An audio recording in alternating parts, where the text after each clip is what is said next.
देखिए, यहाँ हम पंचास्तिका संग्रह ग्रंथ के द्वितीय अधिकार, जो द्वितीय श्रुति स्कंद कहा गया है, उसके मंगलाचरण पर हम चर्चा कर रहे थे।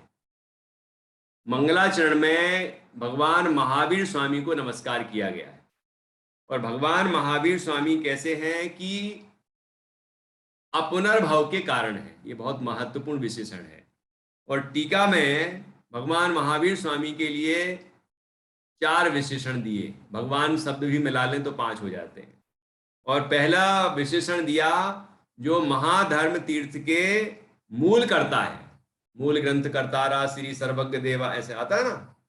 तो यहाँ इस अंतिम तीर्थ नायक ही यहाँ के जो मोक्ष मार्ग का प्रवर्तन चल रहा है, महातीर्थ प्रवर्तन हो रहा है, मूल संघ चलता है, उसके मूल प्रवर्तक हैं भगवान महावीर स्वामी। ठीक है, उनके अनुसार ही ये पूरी परंपरा है, उनके अनुसार ही हम ये आगम लिखा गया है और हम उसको पढ़ते हैं और हम उस पर चिंतन करते हैं, उसके अनुसार अपना जीवन जीते हैं। ठीक है, तो उसके मूल है महावीर स्वामी। उसके बाद दूसरा विशेषण दिया कि जो अपुनर्भव के कारण है, पुनः इस भव में ना घूमना पड़े, इसके जो कारण हैं, अर्थात मोक्ष के कारणभूत हैं। मोक्ष के कारण कैसे हैं भगवान महावीर स्वामी? कि वे मोक्ष का मार्ग बताते हैं और उस मोक्ष मार्ग पर को हम समझ के उस पर चलेंगे, मतलब उसका अनुसरण करेंगे तो हम भी मोक्ष की प्राप्ति करेंगे। तो इस तरह से मोक्ष के जो कारण है ना, निमित्त कारण है। और तीसरा लिखा भगवान है जो अंतरंग और बहिरंग लक्ष्मी के स्वामी हैं।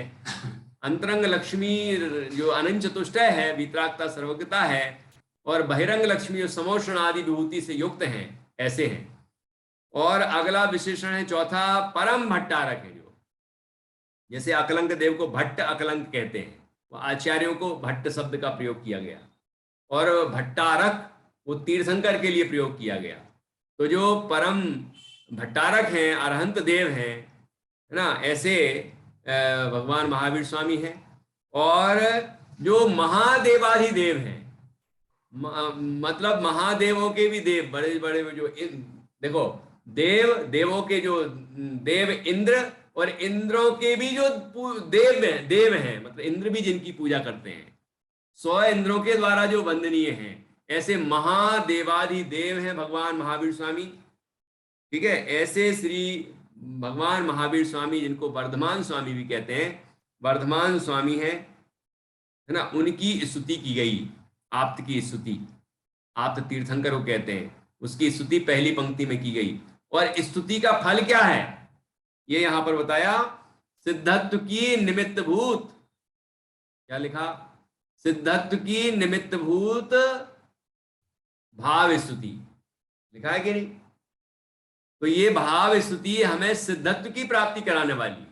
देखो, जैसे हम जितनी भी स्तुतियां करते हैं ना, सब स्तुतियों का जो ध्येय है, लक्ष्य है, प्रयोजन है, वह मोक्ष प्राप्ति ही है।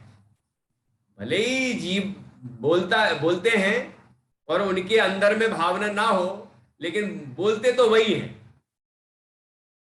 मतलब संसार ताप विनाशनाय जलम, तो संसार ताप का विनाश हो जाएगा तो मोक्ष ही होगा ना।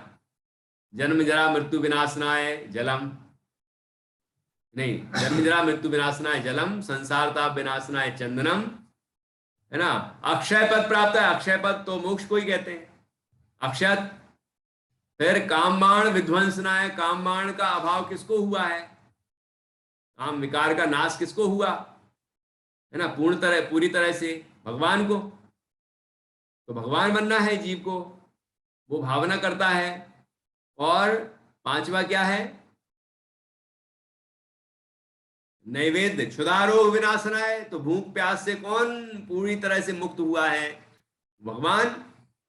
मोक्ष अवस्था में ही, जहां भूख का नाम नहीं है, जहां प्यास का काम नहीं है, खांसी और जुकाम नहीं है, आदि व्याधि का नाम नहीं है कि नहीं? और उसके बाद फिर कहते हैं मोहांधकार विनाशनाय, तो मोहांधकार का विनाश जिनको हुआ है, मोक्ष अवस्था है। ठीक है, और उसके बाद क्या भावना की गई है?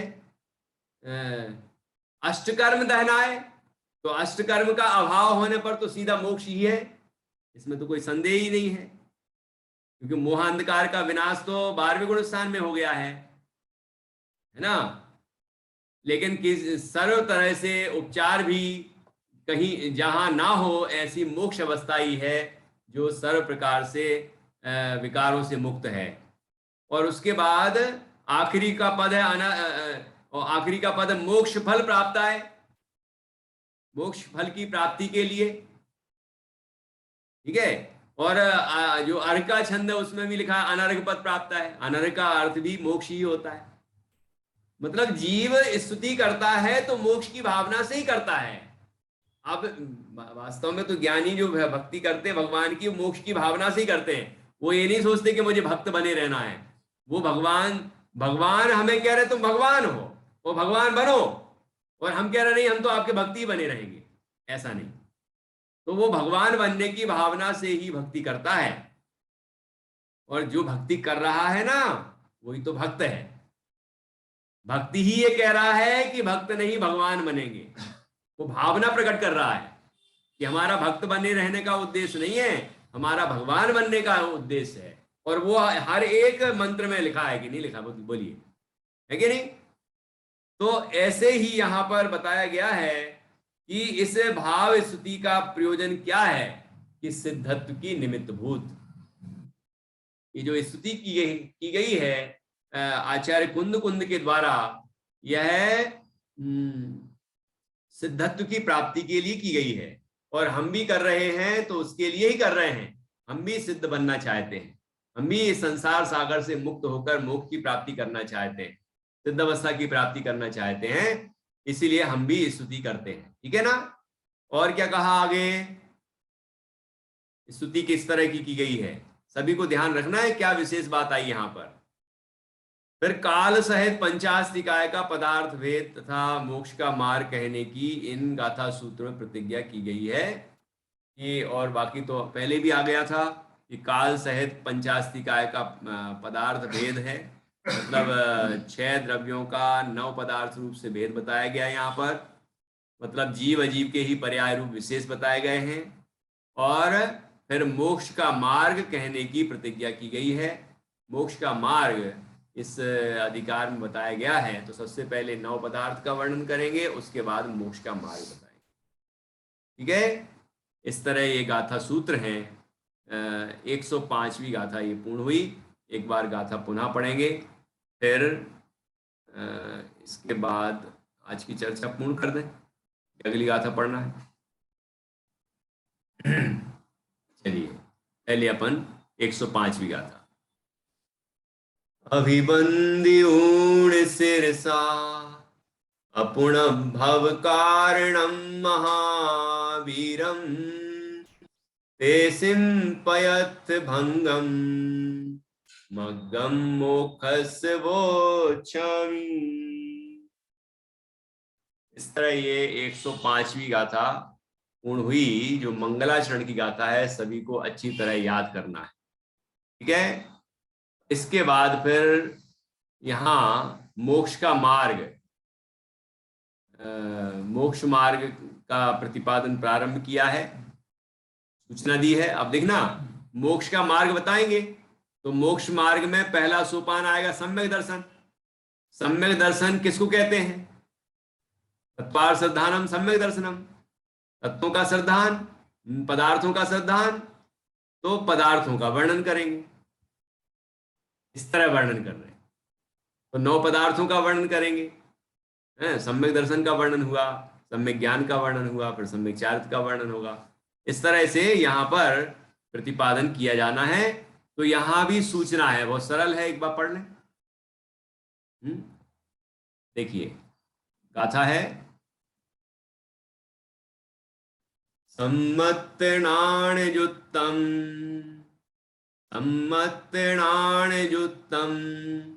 चारेत्तम राग दोष परिहीणम, चारेत्तम राग दोष परिहीणम मोक्षस्य हवदि मग्गो, मोक्षस्य हवदि मग्गो भव्वाणं लब्ध बुद्धिणं, भव्वाणं लब्ध बुद्धिणं। क्या कहा गया है? सम्मत अर्थात सम्यक्त्व अर्थात सम्यक दर्शन, णाण अर्थात ज्ञान अर्थात सम्यक ज्ञान। तो सम्यक दर्शन और सम्यक ज्ञान से युक्त, युक्तम अर्थात युक्त, सहित, चारित्रम चारित्र, सम्यक दर्शन और सम्यक ज्ञान से सहित चारित्र, ठीक है, अर्थात सम्यक चारित्र। कैसा है वो? राग दोष परिहीणम, वह राग दोष से, दोष मतलब द्वेष, राग और द्वेष से जो परिहीण है अर्थात पूरी तरह से रहित है। और मोक्षस्य हवदि मग्गो, क्या है वो? मोक्षस्य मग्गो हवदि, मोक्ष का मार्ग होता है वह। और कैसा क्या है? भव्वाणम लब्ध बुद्धिणम, किसके लिए बताया गया है वो? कि जो भव्य जीव हैं, लब्ध बुद्धि है, जो लब्ध बुद्धिणम, जो जिनकी भली होनहार, कहते हैं ना भली होनहार है, जिनकी जो संसार सागर से पार होने वाले हैं, ऐसे भव्य जीवों के लिए ये मोक्ष का मार्ग बताया गया है। तो वह मोक्ष का मार्ग कैसा है? कि सम्यक दर्शन सम्यक ज्ञान से सहित चारित्र रूप है, और जो राग द्वेष से रहित है, और जो भव्य जीवों के लिए मोक्ष का दाता है, ऐसा मोक्ष का मार्ग यहाँ पर बताया गया है। देखिए अन्वयार्थ है, सम्यक्त और ज्ञान से संयुक्त ऐसा चारित्र कि जो राग द्वेष से रहित हो, वह लब्ध बुद्धि भव्य जीवों को मोक्ष का मार्ग होता है। क्या अर्थ हुआ? कि सम्यक्त और ज्ञान से संयुक्त ऐसा चारित्र, चारित्र कैसा है? कि सम्यक दर्शन और सम्यक ज्ञान से सहित है, ठीक है। और कैसा है वो चारित्र? कि जो राग द्वेष से रहित है। चारित्र कैसा है? कि सम्यक दर्शन सम्यक ज्ञान से सहित है। और कैसा है? कि राग द्वेष से रहित है ना। प्रवचन सारथी की जो 7वीं गाथा में आया है ना, चारित्रम खलु धम्मो, चारित्र ही वास्तव में धर्म है। और चारित्र कैसा है? कि सम्यक दर्शन सम्यक ज्ञान से सहित है, मोह क्षोभ से रहित है। वो भाव यहां भी आ गया। जैसे चारित्र को धर्म कहते हैं ना, चारित्र को मोक्ष का मार्ग कहते हैं, तो उसका तात्पर्य अकेला चारित्र नहीं है, वो सम्यक दर्शन और सम्यक ज्ञान से सहित है वो। तो सम्यक और ज्ञान से संयुक्त ऐसा चारित्र की जो राग द्वेष से रहित हो, वह लब्ध बुद्धि, जिन्होंने बुद्धि प्राप्त की है। बुद्धि तो बहुत सारे लोगों ने प्राप्त की है, लेकिन यहां पर कौन सी बुद्धि? मोक्ष प्राप्ति की बुद्धि है, आत्म कल्याण की बुद्धि, आत्महित की बुद्धि जिनको जागृत हुई है, जिन जीवों को ये भावना जागृत हुई है कि हमें अपना हित करना, भली होनहार है और जिनकी, है ना, ऐसे लब्ध बुद्धि भव्य जीवों को मोक्ष का मार्ग होता है। और वही जो सम्यक दर्शन ज्ञान से सहित चारित्र है, जो राग द्वेष से रहित है, वह ही मोक्ष का मार्ग है, ठीक है। प्रथम मोक्ष मार्ग की ही यह सूचना है। पढ़िए निधि जी, अभी किसने पढ़ा था? हाँ, संगीता जी पढ़िए। आपने पढ़ा था क्या संगीता जी? पहले हम पढ़े। आपने पढ़ा था पहली गाथा की टीका? ये तो रुक जाइए, निधि जी पढ़ेंगी। टीका। प्रथम मोक्ष मार्ग की यह सूचना है, सम्यक्त और ज्ञान से युक्त ही, न कि असम्यक्त और अज्ञान से युक्त चारित्र ही, न कि अचारित्र राग द्वेष रहित हो ऐसा ही, न चारित्र न कि राग द्वेष सहित हो ऐसा मोक्ष का ही भावतः, न कि बंध का मार्ग ही, न कि अमार्ग, भव्यों को ही न कि अभव्यों को, लब्ध बुद्धियों को ही न कि अलब्ध बुद्धियों को, क्षीण कषाय पने में ही होता है, न कि कषाय सहित पने में होता है। इस प्रकार 8 प्रकार से नियम यहाँ देखना। अर्थात इस गाथा में उपरोक्त 8 प्रकार से नियम कहा है ऐसा समझना। क्या बात, जोरदार बताया है ना, बहुत सुंदर। ये जब नास्ति से भी चर्चा आती है ना तो विषय और स्पष्ट होता है। अस्ति से भी है और नास्ति से भी है। सम्यक और ज्ञान से युक्त ही, पहले तो बात समझना है कि चारित्र को मोक्ष मार्ग कह रहे हैं, अकेले चारित्र को नहीं, क्योंकि अब वो ना की और ऐसा है ऐसा नहीं है इस तरह से उसका वर्णन करते हैं। तो सम्यक और ज्ञान से युक्त ही, ना कि असम्यक और अज्ञान से युक्त। मतलब क्या हुआ कि वो चारित्र ही है मोक्ष का मार्ग, लेकिन वो चारित्र कैसा है कि सम्यक और ज्ञान से युक्त है। वो सम्यक तो ज्ञान से युक्त ही है, ऐसे ही चारित्र को मोक्ष मार्ग कहेंगे, धर्म कहेंगे। क्योंकि धर्म की परिभाषा ऐसा नहीं समझना कि धर्म अकेला कहेंगे तो धर्म का मतलब मोक्ष मार्ग कैसे होगा। रत्नगण सावकाचार्य जी में धर्म सदृष्टि ज्ञान वृत्तानि धर्मम ऐसा कहा है। तो सम्यक दर्शन, सम्यक ज्ञान और सम्यक चारित्र की एकता ही वो धर्म है, वही मोक्ष का मार्ग है, वो पर्यायवाची है।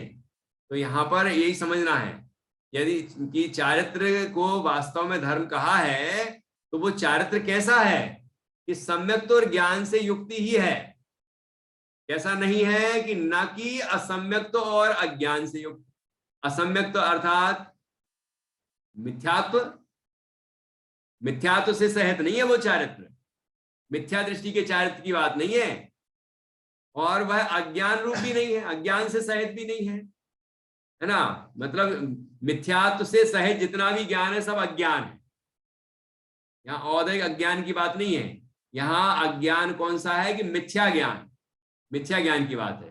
तो वह असम्यक और अज्ञान से युक्त नहीं है वो चारित्र, वह सम्यक और ज्ञान से युक्त ही है। और कैसा है वो चारित्र कि चारित्र ही, ना कि अचारित्र। चारित्र ही है मोक्ष का मार्ग, अचारित्र नहीं है।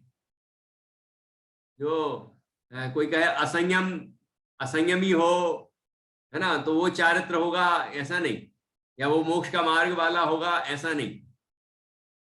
चारित्र, ठीक है, मतलब संयम सहित ही जीव को मोक्ष की प्राप्ति होती है, संयम वाले जीव को, असंयमी को नहीं होती। असंयमी भी गौण रूप से मोक्ष मार्गी है, मतलब चौथा पांचवें गुण स्थान वाला जीव भी मोक्ष मार्गी है वो, क्योंकि श्रद्धान सम्यक है।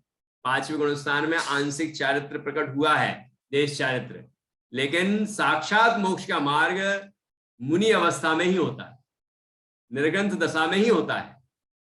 ठीक है, तो यहां कह रहे हैं कि अचारित्र नहीं है मोक्ष का मार्ग, चारित्र है। ठीक है, और वो चारित्र कैसा है कि राग द्वेष रहित तो हो ऐसा ही चारित्र है, ना कि राग द्वेष सहित हो ऐसा। कि राग द्वेष से यदि वो सहित होगा चारित्र तो चारित्र कहां रहा, वो चारित्र है ही नहीं, क्योंकि चारित्र तो राग द्वेष से रहित होता है। चारित्र का विकारी परिणाम राग द्वेष है, तो राग द्वेष ही सम्यक चारित्र कैसे हो जाएगा? वो तो वीतराग भाव है, साम्य भाव है। चारित्र मोह क्षोभ से रहित परिणाम है, तो इसलिए यहां कहा कि वह राग द्वेष से सहित नहीं है, बल्कि राग द्वेष से रहित है। राग द्वेष रहित ही हो ऐसा ही चारित्र है, ना कि राग द्वेष सहित होए ऐसा। और क्या कहा कि मोक्ष का ही मार्ग है वो चारित्र, वह है सम्यक दर्शन सम्यक ज्ञान से सहित जो चारित्र है वह मोक्ष का ही मार्ग है, इसका मार्ग नहीं है, बंध का मार्ग नहीं है। तो यहां व्यवहार मोक्ष मार्ग को गौण कर दिया, क्योंकि व्यवहार मोक्ष मार्ग भी बंध का कारण है। यद्यपि वो होगा भूमिका के अनुसार, लेकिन मार्ग तो परमार्थ मोक्ष मार्ग ही है, जो संवर निर्जरा रूप हो, जो बंधन के अभाव रूप हो, सर्व प्रकार के बंधन से मुक्त हो, और जो मोक्ष को ही दिलाए, वही वास्तव में मोक्ष का मार्ग है। मोक्ष का ही ठीक है, वो चारित्र मोक्ष का ही है मार्ग। भवतः ना की बंध का, भावतः ना की बंध का, भाव से भाव के अनुसार क्या कहना चाह रहा है, मतलब बंध का मार्ग नहीं है, बंध का नहीं, मोक्ष का। और क्या है वो, कि मार्ग ही है वो, मोक्ष नहीं है, मार्ग है। सम्यक दर्शन ज्ञान सहित जो चारित्र है वो मार्ग है, वो मंजिल नहीं है। मंजिल तो मोक्ष है। ख्याल में आया? देखो कितनी कितनी बातें हैं इसके अंदर, कितने तथ्य हैं। ना कि अमार्ग है, मार्ग ही है, ना कि अमार्ग। मैंने मंजिल वाली बात कर दी है ना। यहां पर कह रहा है कि मार्ग ही है वो, अमार्ग नहीं है, मिथ्या मार्ग नहीं है, गलत मार्ग नहीं है ना, वह मार्ग है, मोक्ष का मार्ग है। भव्यों को ही, ना कि अभव्यों का को, भव्यों को ही वो मोक्ष का मार्ग है। मतलब भव्य जीव ही उस पर चलेंगे और वही मोक्ष की प्राप्ति करेंगे। अभव्य जीव तो उस पर चलेंगे भी नहीं, उनके अंदर मोक्ष मार्ग प्रकट होगा ही नहीं, और मोक्ष भी उनको होगा ही नहीं। ठीक है, अभव्यों को नहीं होगा, भव्यों को ही होगा।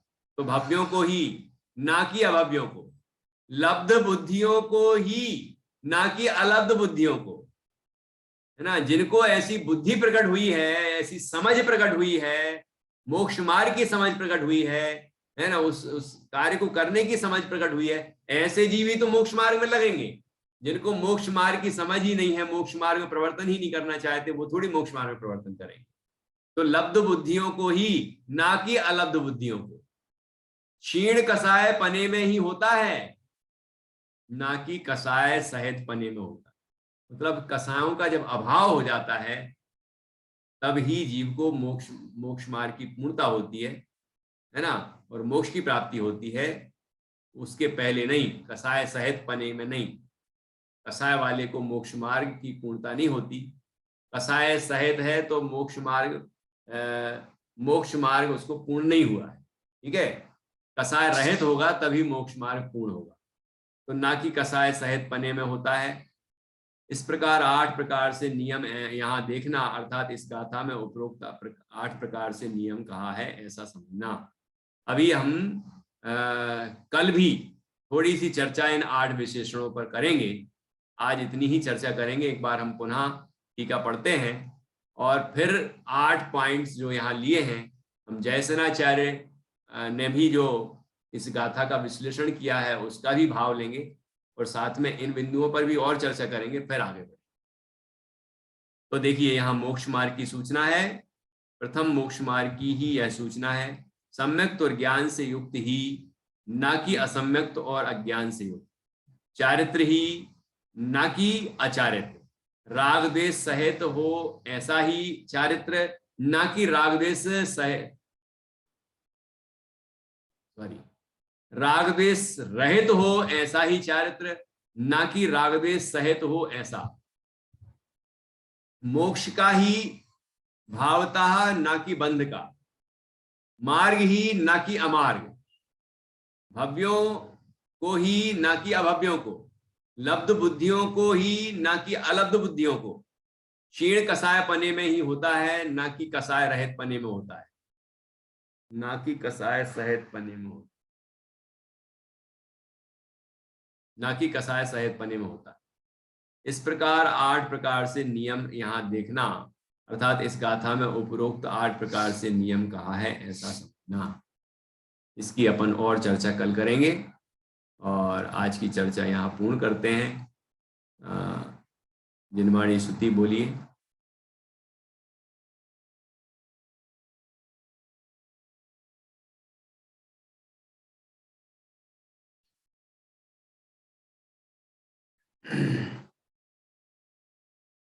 आप बोलिए जिनवाणी स्तुति। निज निधि,